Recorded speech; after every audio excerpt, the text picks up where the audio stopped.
Presidential election. The U.S. presidential election takes place every 4 years on the first Tuesday in November. Candidate must be at least 35 years old, born in the United States and lived in the U.S. for the previous 14 years in order to be eligible. Traditionally, candidates make their intention to run for president public in the year before the election takes place. Since there is no national authority which conducts the elections, local authorities organize the election with the help of thousands of administrators. Presidential primaries and caucuses. The election process starts with the primaries and caucuses in January or February of the election year.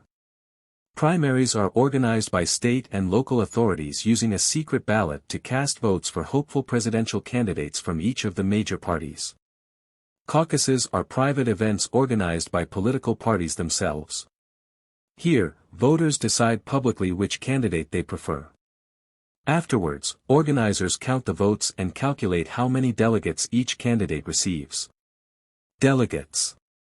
Each state, the District of Columbia and some U.S. territories are allocated a number of delegates, usually determined by population size.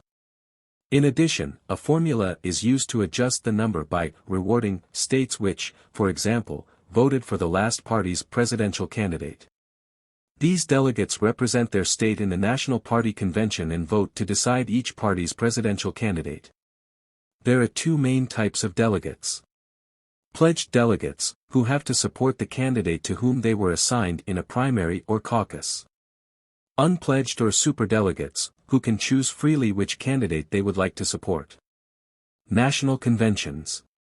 The national convention of each party is held in the summer of an election year.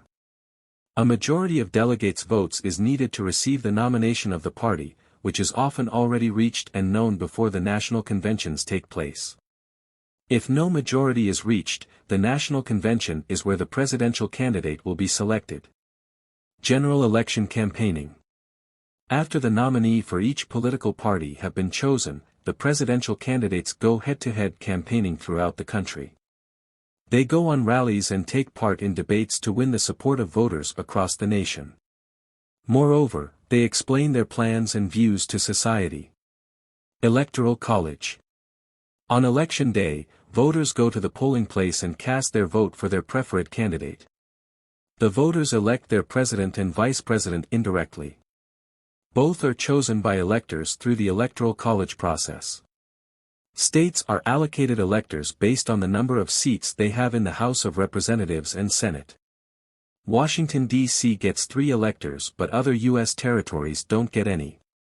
In total there are 538 electors, 435 House of Representatives seats plus 100 Senate seats plus 3 for Washington, D.C. After ballots have been cast, all votes go to a statewide tally.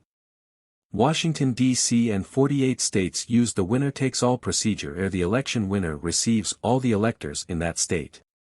Maine and Nebraska are the exceptions because they have a proportional system. A candidate has to win at least 270 electors in order to become president.